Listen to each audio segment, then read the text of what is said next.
It's time once again for football season here in the capital city. Welcome in once again to Yellow Jacket Football. I'm Kay Crenshaw, joined alongside Allen head football coach Teddy Keaton.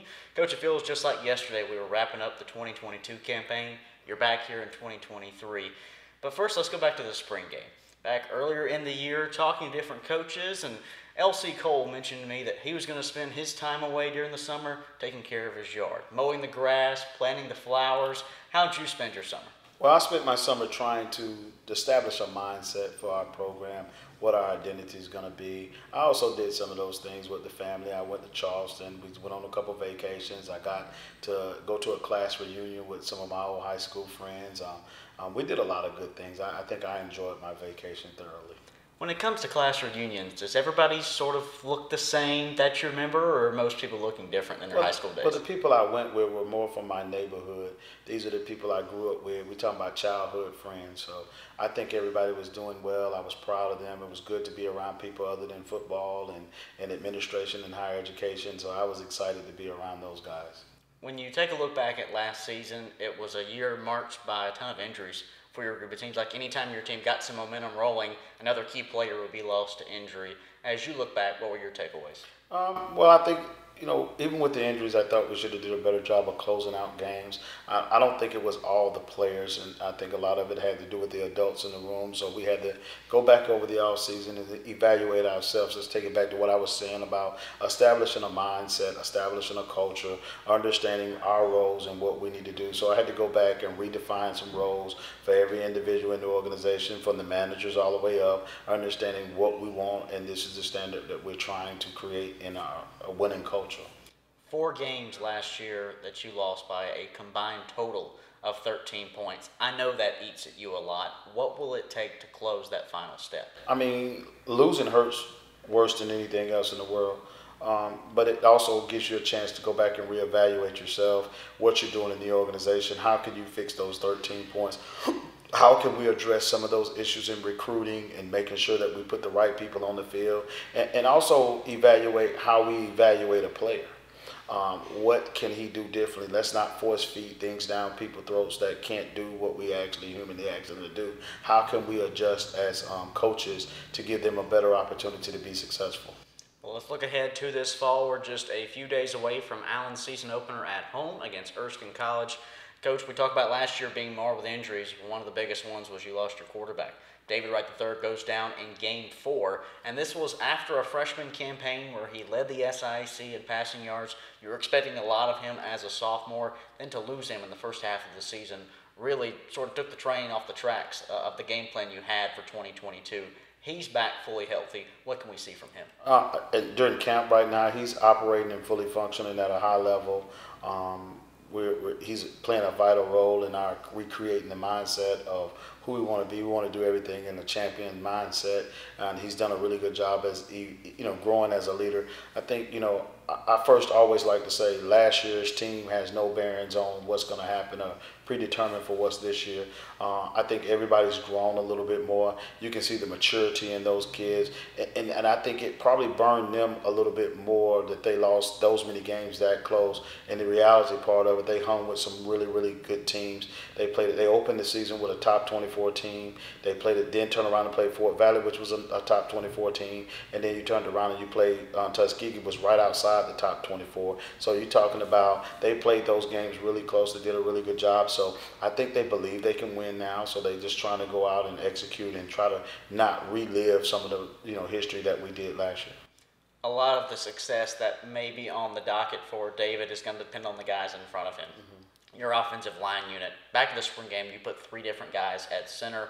You're moving some different pieces around. You told me you're still tweaking that group. What's the status of Coach Montez McCrae's group in the trenches? Well, they're doing a good job. They're constantly improving every day. However, they're not where we would like for them to be, but they're doing a good job of improving constantly every day. I think they're stacking good days. We're still rotating people around, trying to find, during camp, you try to find things that kids can do. So when the game come along, you already done seen them in that position, so you know exactly where you can move guys if an injury were to occur. As I said to you earlier, we're spending a lot of time evaluating ourselves, different formats for different people, different game plans for different people, knowing the things that we cannot do with certain people and know the things that we can do. So we have a better understanding of our players. Let's move to the defensive side of the football, and you bring back your leading tackler in Gary Burridge. He's a team captain for you. He was an all-conference selection a year ago. He's now entering that final campaign, and you told me he has that mark, that standard, that goal of being an HBCU All-American. Does he have that type of year in him, you think, heading into 2023? That's all going to be predetermined into this first game here. I know in camp he's looked really good. He's done a lot of good things. Actually, the defense has looked really good. I'm overly impressed with the work that they've put in. But from the spring and carried over into the fall, I think they've done a tremendous job of fixing some of the problems that they had over there, whether it been from the coaching standpoint and from the player standpoint. I'm just, the only thing I'm concerned about now is what identity are we going to create for ourselves? What's the standard that we're going to play with? What's the mindset of the kids, and what are we going to go out? And that won't be told until after the first game. We'll know where we stand, where we at, where we need to go back and reevaluate. We'll know if all our off-season work was for the work. But Gary has been a tremendous leader, and he's another one on the other side of the ball, as us, David is, and those two guys are leading their units to the highest level they possibly could lead it.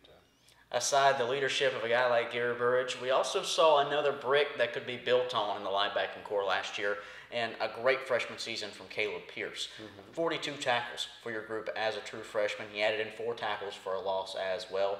How can he build some of that momentum into a stronger sophomore campaign? Well, I think what's going to make Gary and Caleb very good football players is how we, as we talked about on the offensive side, how the trenches goes is how they go. It's no matter how good your skill guys are, your linebackers are, if our defensive line, the unit, and the O-line unit doesn't carry us or where we need to go, and in no shape, form, or fashion, they've both made tremendous strides. I'm very proud of every kid that's there. There have been some names down there that has really blossomed in some areas. So I think that, Caleb is being Caleb. Caleb was, when he came here, he was good. He broke his leg his first year, and so he had to sit out a year, and I think that helped him grow. He got to attend every meeting, watch every game, got to see it at a high pace, and I think Caleb became a student of the game, and now he plays like a coach almost.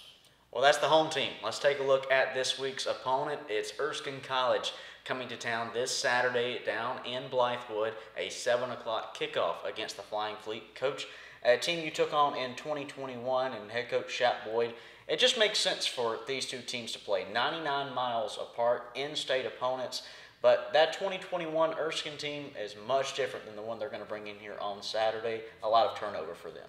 Yes, I mean, obviously, I think we both go through the thing, and I think the reshape of college football has hurt, Division II and those areas, because every year you're talking about a different team. The guys that can play well and they do well, you almost have to re-recruit your team after every season to make sure that they're happy, they want to stay. And if they have good years, you can look up and, all your great players will be gone somewhere else, and you got to rebuild. So that's the makeup of college football nowadays. There's nothing we can do about that. We just have to do a good job of evaluating who we got there and put the best possible people on the field. And I'm sure Shap and his crew's going to do, I know Drew Ingles, I know the offensive coordinator, I know Shap, I know those guys. I've got a lot of history with them, and I know they're going to do a good job of bringing a good talent up to be able to play against us. Going inside the film room, schematically, what will they present you? We really haven't been able to watch any film. It's the first game of the season, so it's a lot of newbies for him, a lot of newbies for me.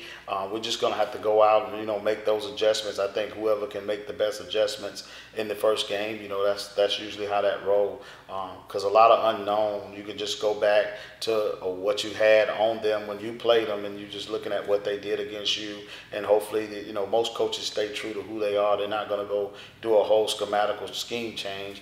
You just don't know who the individuals are going to be in that play, and then if they present something different to us, we just got to be able to make the adjustment to be able to handle that.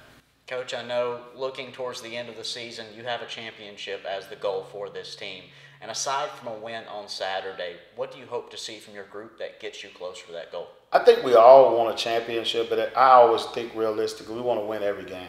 So here's the goal. We're not talking about what's going to happen after that, tomorrow, the next day. We're going to win the 24 hours in front of us. So every day I ask a kid to get 1% better. just get 1% better. When I turn on the tape, I want to be able to see that you got better in what you're doing. The score will take care of itself. The championship will take care of itself. If we don't get too far ahead, because I think we start tying emotions and feelings in that if we only outreach and goal that we have is winning a championship, I think it degrades the individual goals, the things that we have as a team, other characteristics that we want to be able to accomplish as a unit. And I think a lot of those guys have bought into my philosophy about just playing each play, doing what you got to do your job, and the rest of it take care of itself. He's Teddy Keaton, Allen head football coach. The Yellow Jackets take on Erskine College this Saturday at 7 p.m. for the home opener and season opener. Coach, 2023 is here. Any jitters heading in? Any excitement? No, I'm just, Saturday will be the determination of where we at, what type of mindset we created in camp, and that's what I'm waiting on. Just want to see what the kids have learned. We did put them in the best position to be successful. Let's see how well we go out and execute. For Teddy Keaton, I'm Kate Crenshaw. We'll see you back here each and every week for a brand new episode of Yellow Jacket Football.